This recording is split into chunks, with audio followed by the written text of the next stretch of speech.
Breadbox Media programming is brought to you by... Hello, this is international Catholic singer Anna Nuzzo, inviting you to join me and Father Dan Cambra of the Marian Fathers on a select international tour's Divine Mercy pilgrimage to Poland and the Czech Republic. It takes place in September of 2019, and we would love for you to join us. For more information, go to my website, annanuzzo.com. Thank you, and God bless.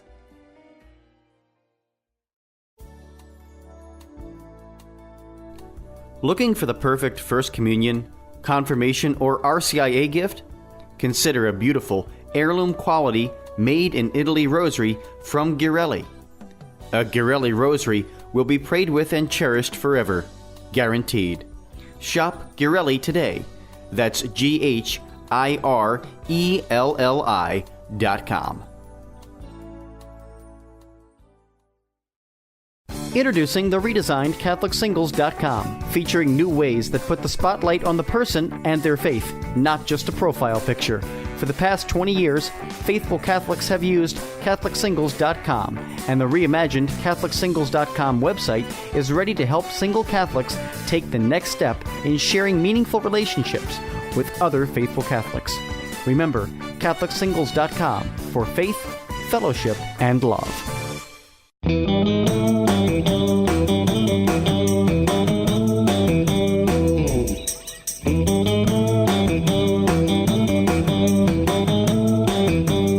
Well, hey everyone, and welcome back to another episode of Lisa, Hendey and Friends. I'm, as usual, having an awesome week. Actually, as you listen to this week, at the moment that this podcast is dropping, I'm going to be winging my way to Gulfport, Mississippi. So if you're listening on Tuesday, send up some prayers for safe travels and smooth connections as I head out to be with my parents for an extended amount of time. So I'm so grateful for those who have reached out with prayers for my mom and just everything that's going on in our family. And speaking of family, today we have a great family conversation on the podcast. Our guest today is Alan Migliorato, who is the author of a fabulous book called The Manly Art of Raising a Daughter. Alan has been married since 1993, and he's parented 3 daughters. He owns a sign and advertising company based in Orlando and has a certification in youth ministry from the University of Dayton. He's the founder of Adventure Catholic Leadership Formation Training, and proudly, I think this is super awesome, achieved the rank of Eagle Scout and is a veteran of the United States Army. Welcome to the podcast, Alan. Hi, Lisa. Thank you so much for having me on your show. Oh, it's a gift. And, you know, I was interested when your book crossed my desk a few weeks ago to have this conversation. But before we dive into talking about the book, one of the things that I always like to ask my guests is just to tell us a little bit more about your story. So tell us a little bit about Alan's story. Yeah. Well, I'm not sure where to start with that. Let's see. Was born at a very young age in Ohio. I moved to Florida with my parents. My dad was a professional boxer. My mom is a hairstylist, so pretty blue collar grassroots family. Grandfather was a steel worker. Grandmother was a seamstress, and so I married my wife, and she is. She's a housewife right now, but she was in college when we met, and we met at my best friend's wedding. She was the maid of honor. I was the best man. I can't think of the word, but the best man. And that's, we had 3 daughters, and here I am. That's so awesome. A professional boxer. I should know with a last name like Migliorato, that there's got to be an interesting story there. That's amazing. Yeah. And how long was your tour in the military? I was in for only 2 years. I got injured. I hurt my back pretty bad, and so I'm disabled veteran now. Living in Florida with my wife and 3 daughters, and have a business, but I'm limited to what I can do physically at times. But I hire people to help me with those things. But God's got a plan for everything, and so you got to look at even the down times where you feel that you're down, that God's got something better coming your way. Amen to that. I want to thank you for serving, and to your family too for that sacrifice, and just for all that you've done for our country. So let's dive into talking about the book, The Manly Art of Raising a Daughter. So where did the inspiration come for this book and the timing of it right now? That's a great question. So my daughters right now are 15, 18, and 21. And raising them, they all still live, with me. My oldest daughter is going to college, and she works at Universal Studios. She has her AA degree in hospitality management. And so she wants to be, work at Universal. My middle daughter is getting ready to go to college in August, and my youngest daughter is a sophomore. And they're all connected well with the church. And since I work with a lot of teens in the youth group that I'm a mentor in, I see a lot of absentee fathers, and not just that are not in the house. I mean, sometimes they're at home and they're still absent. And these girls experience a lot of problems that my own girls don't necessarily experience because I'm present with them. And I'm not saying I've done everything right, because I'm sure if you asked me, my wife would have about a 3-hour conversation with you telling you if I have not done everything right. But that's part of being a man. Part of being a father is that, you make mistakes, but you do it with love. There's never any malice or malintent. You always try to do the best for your children. But what I see with these other girls that I mentor is that a lot of them take the wrong route, and it's a lot of times for attention, because they need a masculine man, head of the household at home, with a loving hand to guide them, to get them in the right place in life, so that and keeping a focus on God.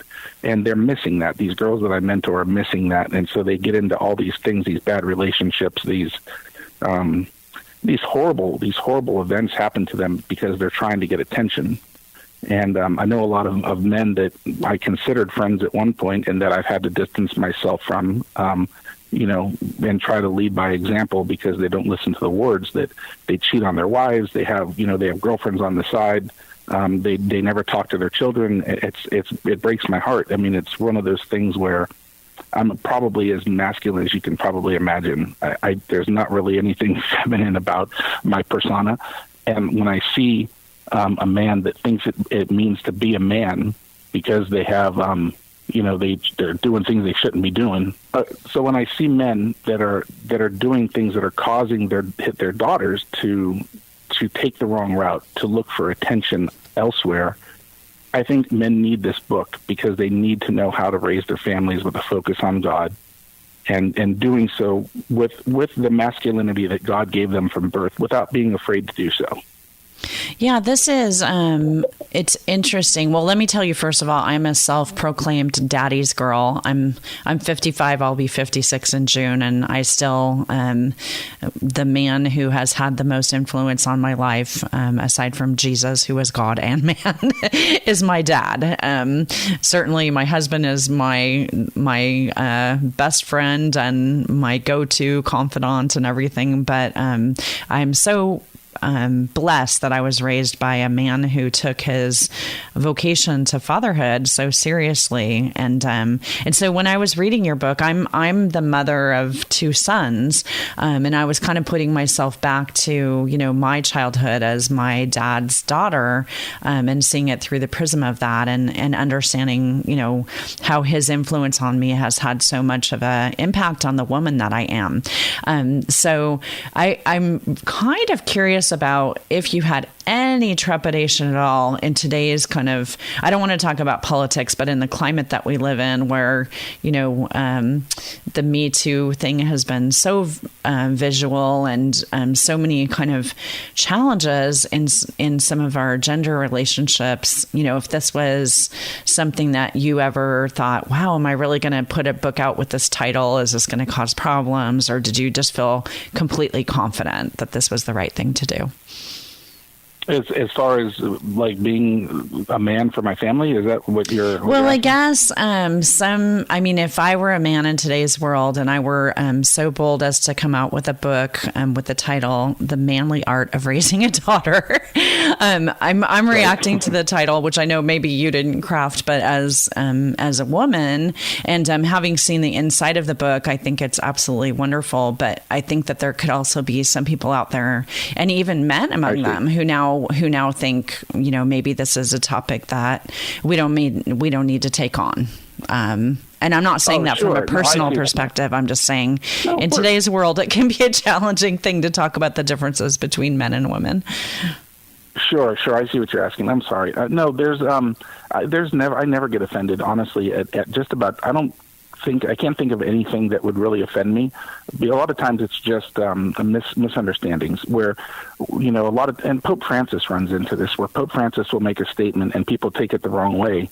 I mean, if he spent all day worrying about how people took what he is saying, I mean, I don't think that he'd have time to do things that he needs to be doing for his office. So, I'm really not too worried about if people are going to look at the title of the book and say, oh, he's going to be a feminist, anti-feminism, and he's going to say that women belong in the kitchen and that, daughters need to, to stay barefoot and stay with that, then they're missing out on a great book, because that's absolutely not what I'm saying. I'm saying that a man, being a man in a family, is more than about exerting force. It's not about being physically forceful with your wife. It's about loving her like you love the church. It's about showing your daughters that they need to expect this type of treatment from a man later on in their life. I'm so happy that you answered it.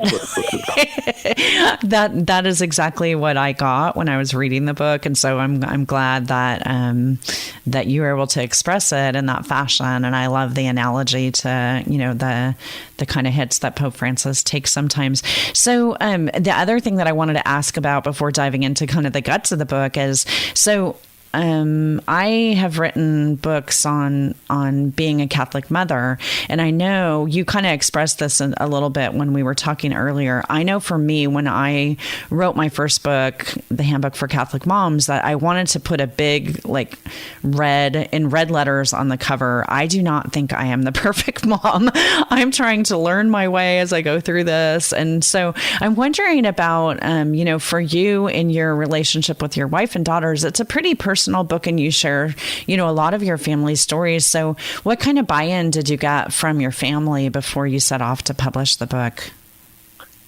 I told my daughters, I said, I'm writing a book, and I said, I had a few different titles in mind, and they all liked this one the best. And so they chirped in, but my daughters they said, oh my gosh, you're telling the story about that's so personal. And I said, I want you to think of it this way. I said, if you really don't think that would help somebody to read the stories that I'm putting in the book, then I won't put it in there, because I don't want to do anything that's gonna hurt you.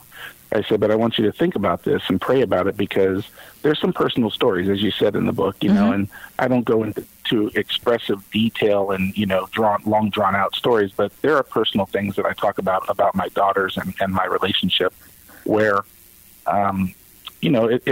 they're hard because they're failures of mine, where I've failed, in my opinion, as a father, and so they're hard for me to read over and over again. They're hard for me to see, and I think a lot of men will relate to that. But I had support from my family, for the book, and they're all proud. As a matter of fact, my daughter, one of my daughters had a sleepover, which we always have somebody at our house, it seems like, where I probably need an extra couple of bedrooms for all the girls that end up at our house. But that's fine, they're welcome. And a couple of their friends saw one of my books sitting on the counter, and they're like, you wrote this? And I was like, oh yeah. And several of them asked, can I take this and give this to my dad? And sure, take it and give it to him Father's Day, or it's something where I feel very supported at home. That's fantastic. I don't think I would have written it. If I wasn't supported, I don't think I would have written it. That's fantastic. So getting into kind of the format of the book, so you have a variety of different topics that you take on. And one thing that I really like about it is both the kind of personal narrative that you share, and then you kind of go into the mode of challenging your reader. And in every chapter, you end with two consistent themes, which is a section of take action. It's some like actual kind of action points that you can do, and then challenge yourself. And that is basically something that, maybe your reader would have to go exactly what you say, challenge yourself, do something that makes you feel a little bit uncomfortable. Why do you think it was important to include those two sections in every chapter? Well, that's again, what a great question. I'm going to tell you before I answer that. I've done several interviews, but before I interview, you stopped and prayed, and I can't tell you how much I respect that and appreciate that you took the minute that it took to do that.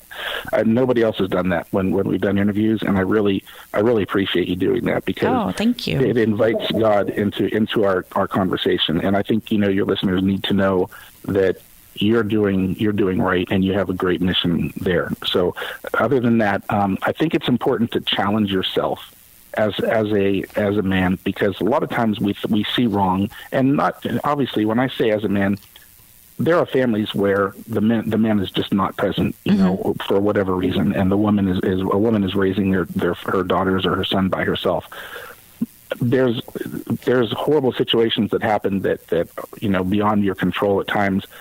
I still believe that you need a man in the family, but sometimes there's just nothing you can do to rectify that situation. It doesn't mean that all hope is lost.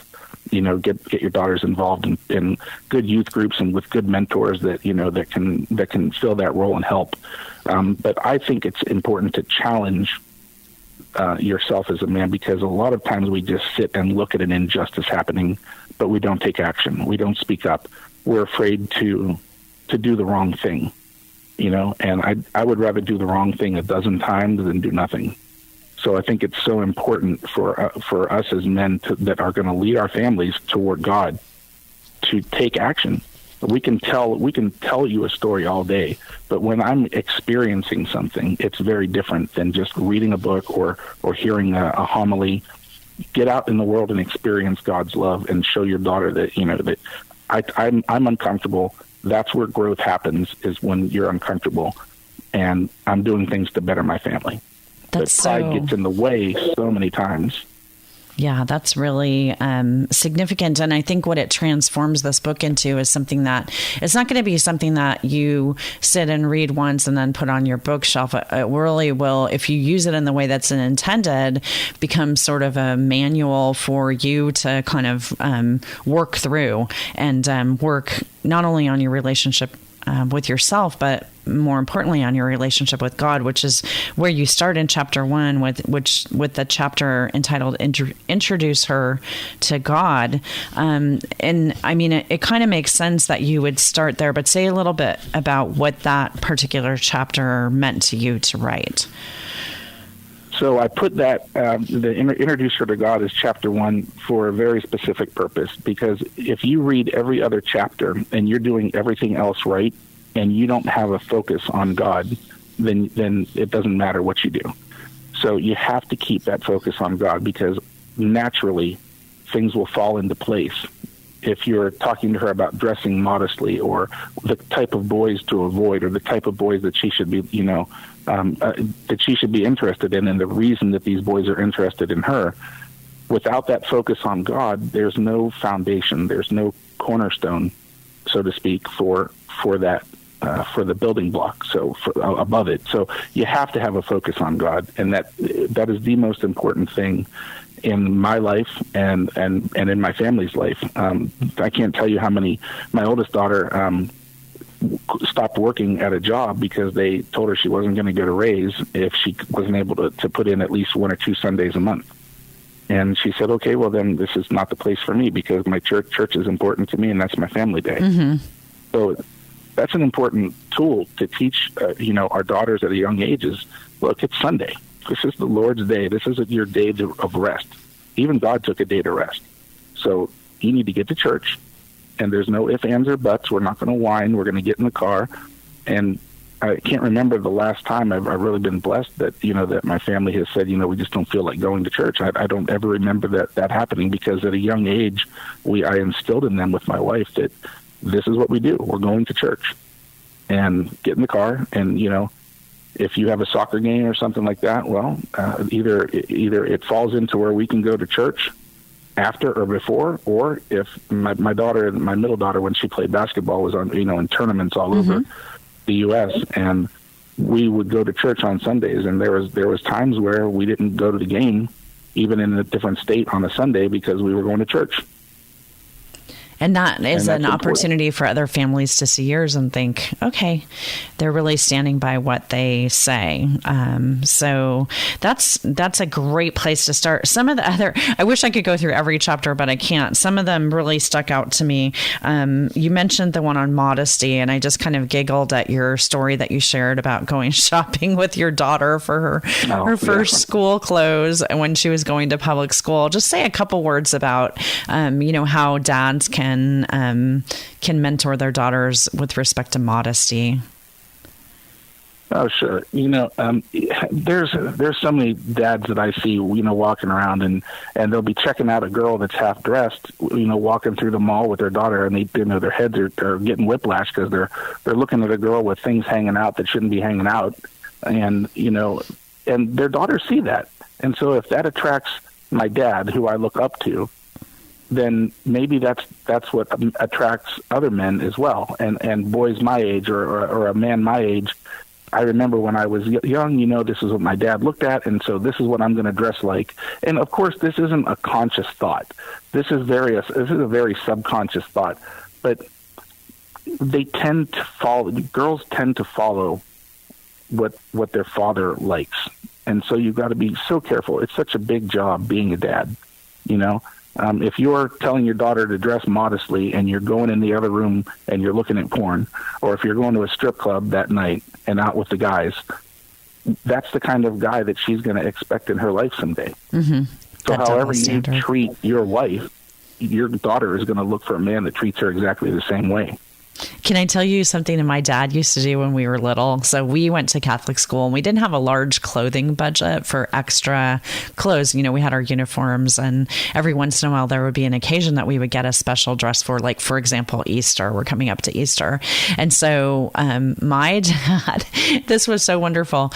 When we would come home from shopping, my mom would have us put on our dresses, and my dad would sit on the couch in the living room, and we would get all dressed up in our new outfits, and we would have a fashion show for him, and we would each come out into the room and twirl around in our dress, and he would tell us, how beautiful we are and how wonderful we looked and how precious we were going to be when we went to mass in those outfits. And it was such a gift to, I'd say, to my self-esteem, even when you're going through those awkward phases, that, to have your dad kind of pause and affirm that you are wonderfully made. You are, made for something so special, and that you should never compromise with respect to anything, because God made you for such a special purpose. It was a great gift that He gave us. So.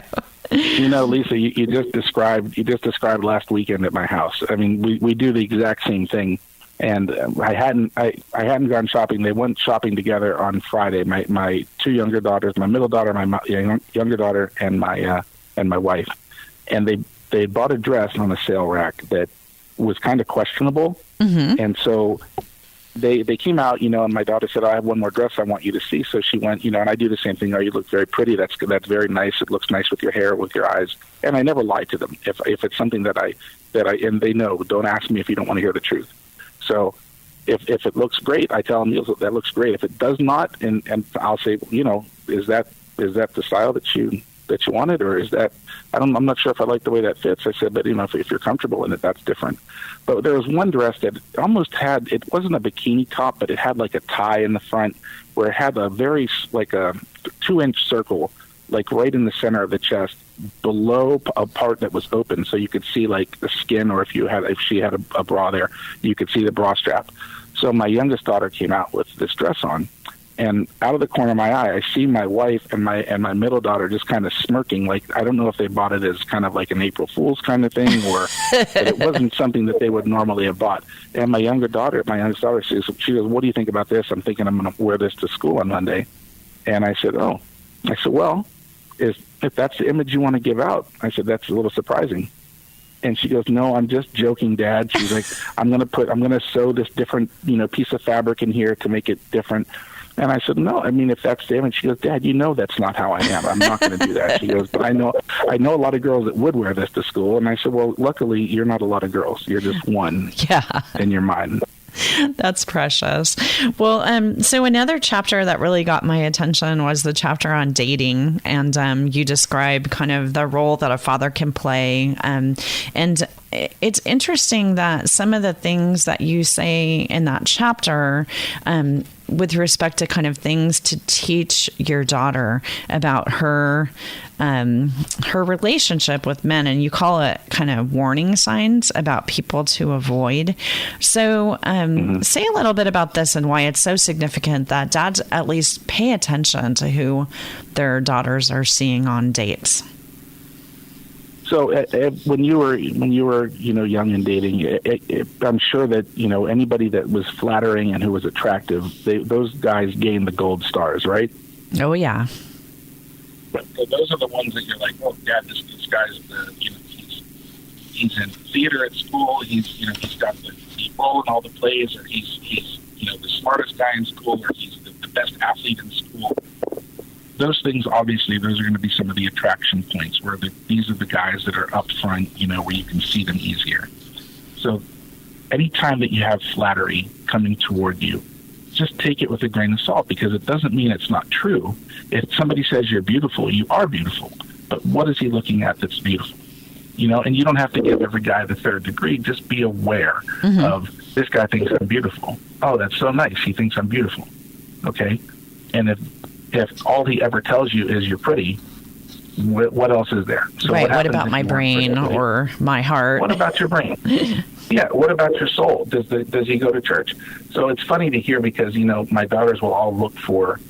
In youth group the other night, we were talking, and somebody was doing a proclaim of the night, and my youngest daughter was sitting up front, and the lady that was doing the talk said, "What do you look for in somebody like a boyfriend?" And my daughter raised her hand. The lady came over to her with the microphone, and my daughter said, "He's got to be Catholic. The first thing, he's got to love God, and he's got to be Catholic." And so, like, those are important things. Like, I'm not pushing that on them, but these are things that they see, that they want in their lives. They don't want somebody who's going to treat them bad.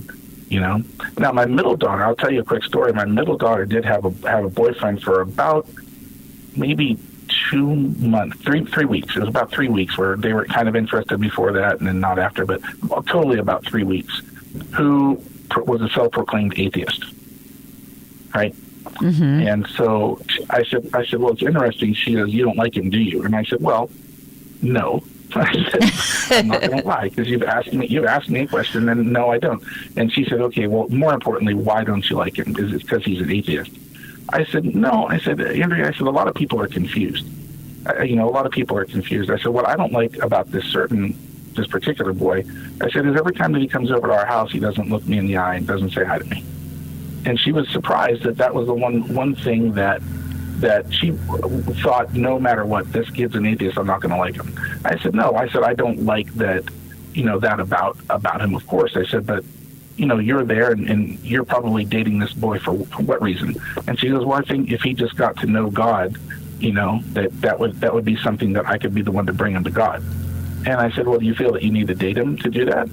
And she said, "Well, no." She goes, "I just think he's cute too." And I said, "Okay, well, fine." I said, "So I'm not going to tell you not to date somebody. I said, just want you to be aware of these things." And so as she got to kind of open her own eyes and see that was a failure that she experienced, that she grew from, because he was not after the right things, he was not acting like the right kind of person. But a lot of kids today, will proclaim, "Oh, I just don't believe in God." It's more of a popular thing for them to say, I think, than they really mean it. And so my kids know that too, and they're pretty well formed. And so they, when they have friends that say that, they'll bring them to church with them. well, you've never met God, so come to church with me, and then you can tell me you don't believe in him. And we've had some great success stories with that too. Some kids have really changed heart over the years. I sort of like that you delineated there. I certainly had relationships as a young woman where it was like, okay, well, some things are really great about this person and some things aren't, and I can fix that person. And ultimately, right. I think we learn the lesson that the only person we can really fix is ourselves. And so, if there are major glaring things that you don't want to compromise on, kind of, dating is part of discerning, prayerfully discerning what your life is going to be like. So that's a great story. There's so many awesome chapters, and one that the last one I wanted to ask you about was this chapter on social media, because this is probably, for our age that we're living in right now, one of the greatest parenting challenges. And it's interesting that in this, before kind of going into too much else, you really acknowledge that this was a problem for yourself, your own use of social media. And I think that's a case for a lot of us parents that, we can say, oh, my kids are, watching too much YouTube or whatever. And it's like, then when we use the screen time app on our iPhone to assess our own use of technology, we see, wow, this is something I struggle with too. Why does it matter that a parent who wants to monitor their kids' social media starts first with their own usage? Well, we all lead by example, right? So if I can't tell my kids don't do this, and then they turn their head and I'm doing it. So I'll tell you how much time it slips away. Like, that is the only thing in life that we have that we can't get back is time. And so you've got to be so careful with the amount of time that you put into these things. I didn't realize how much I was on social media, but you've got Facebook and Instagram and whatever, Snapchat and Snapface or whatever else they have in the world today. There's so many different names for it, and there's always a new one coming out. Well, to stay connected to your family, sometimes it's necessary to use it at times, but it's not necessary, and we fool ourselves by saying that it is. It's really not necessary to use it as often as we do. And so I wrote the book, The Manly Art of Raising a Daughter, in 30 days. And I stopped using social media and I started writing the book the next day. And the amount of, every time I was going to go on social media, I would write. And it took 30 days to write it. Wow. And that, to me, it's a lot of, it was like, holy cow, like, look what I got done. And so I started writing some other things too. I have a couple other books that I'm working on, and one other book as well that's self-published. And all of these things have happened in that short period of time where I stopped. And I'm not even on social media now. I have employees that go on for my business, and they'll do that for me, but I don't go on myself. I don't remember the last time I was on one of these things, other than sometimes my wife will post pictures on her Facebook account, and I'll go on to download them to my phone and then get off, because that's easier than having her text all of them to me. But other than that, like, I don't really, and this is going to sound horrible, I really don't care what somebody ate for dinner or where they are on vacation. If they want to talk to me, then let's talk. I'm happy to meet with you, and we'll have lunch, and I'll buy you lunch. Let's sit down and talk. But just to kind of get a 5-second glimpse of your life and think I can really know you is a dangerous route to take. So it's disconnecting. Yeah, and it's not on this chapter, but you actually talk about this on the chapter of kind of preparing your daughter for her boyfriends and beyond. There's just one paragraph that I want to read for our readers, because I think it gives a little bit of a flavor of this book.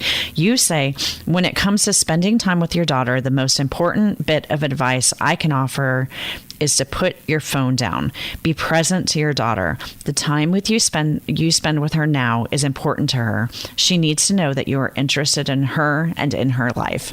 So I think that gives you a little flavor for the great wisdom and the manly art of raising a daughter. Alan, is there anything that any kind of closing thoughts that you'd like to share with our listeners today?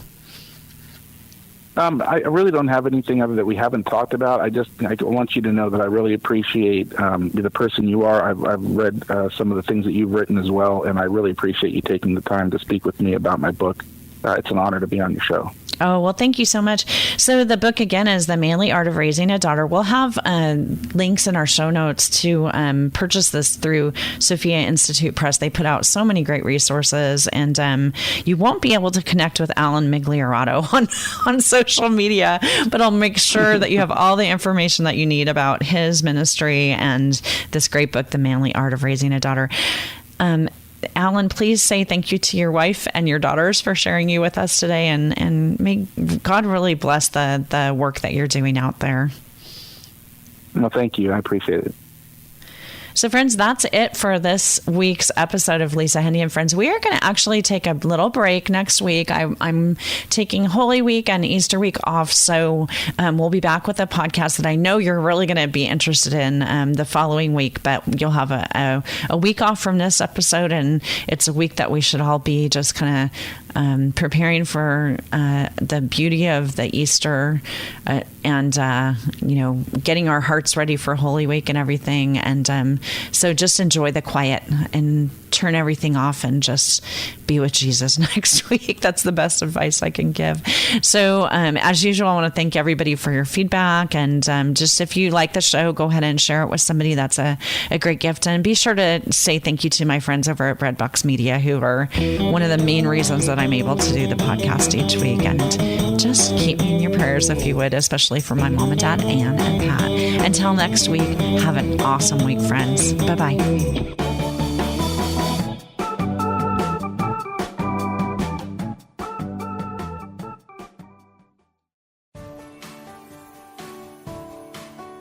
Breadbox Media programming is brought to you by Jack Kane Ford. Find your next Ford Tough vehicle at caneford.com. CMF Curo is the country's first Catholic healthcare ministry to provide an affordable health sharing solution rooted in Catholic teaching and community. Learn more at mycatholichealthcare.com/podcast. That's mycatholichealthcare.com/podcast.